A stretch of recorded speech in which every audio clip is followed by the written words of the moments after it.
some magician who's an atheist, and he said, I'm a born-again atheist. And I was thinking, well, are you really born an atheist? And I was looking into the definition for it.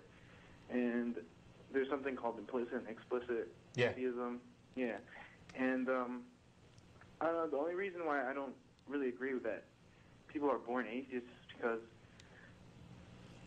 I don't think that theism should exist. So that's just like to label someone that doesn't know what God is an atheist doesn't make sense to me, yeah? Yeah, it's the difference between implicit and explicit atheists.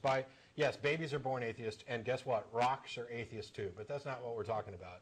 We're talking about people who have considered the issue, are able to process the issue, and come to some conclusion, or unable to come to a conclusion that favors belief. So yeah, there's a difference between the two, and in general, when we talk about atheism, we're not talking about rocks or newborns. Yeah, I mean, you know, I have a 3-year-old son, and he is an atheist in the sense that he has no God belief. We don't think it's appropriate to tell him that things that don't exist actually are real, and in particular that there's some theology that says he's sinful or whatever. But aside from that, I mean, you know, he's really not able to consider that. So he's an atheist only in the sense that he has no God belief. He's never really been exposed to it. That's different than me saying that I'm an atheist, because I've actually considered the claims of different religions and rejected them all. So I think people get too wrapped up in how we define this stuff, and you've got some people that will vehemently object to calling, you know, babies or young children atheists because they haven't considered it. And you know, I don't really have a problem with calling young children atheists in the sense that they don't have a God belief. Mm-hmm. Yeah. Well, yeah, what I was saying, like, what I don't really accept about the definition, just that, like, theism itself, in this like, day and age, theology shouldn't even really exist, because we have the science to prove that that's all a myth. Well, and theism is just belief in something. You don't need scientific proof. By the way, there's no such thing, but in the sense that you're talking about it, you don't need that to believe something. You can believe anything for any reason, good or bad. Mm-hmm. So theism is going to exist, just like, you know, belief that there's a Loch Ness monster is going. I mean, somebody's going to believe that.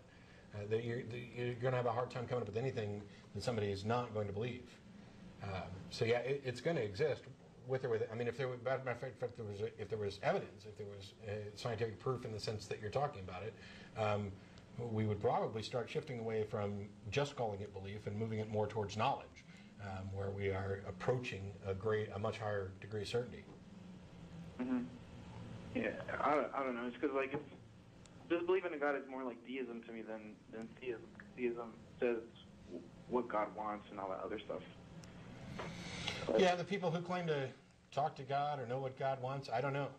I wish they could back up their claims with evidence. I mean, I can't prove them wrong. I can't prove that they don't have some kind of God module or antenna, whatever, where they're receiving transmissions and getting instructions.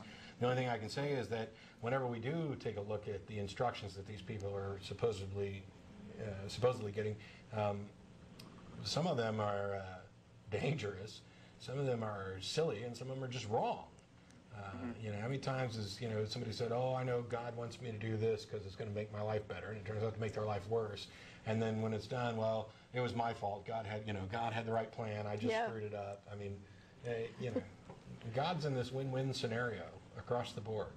Well, maybe if God could come through and tell parents which kids are going to get different diseases so they could vaccinate just those kids, then, you know, maybe then they'd have a case here. But, you know, just a blanket religious ban here.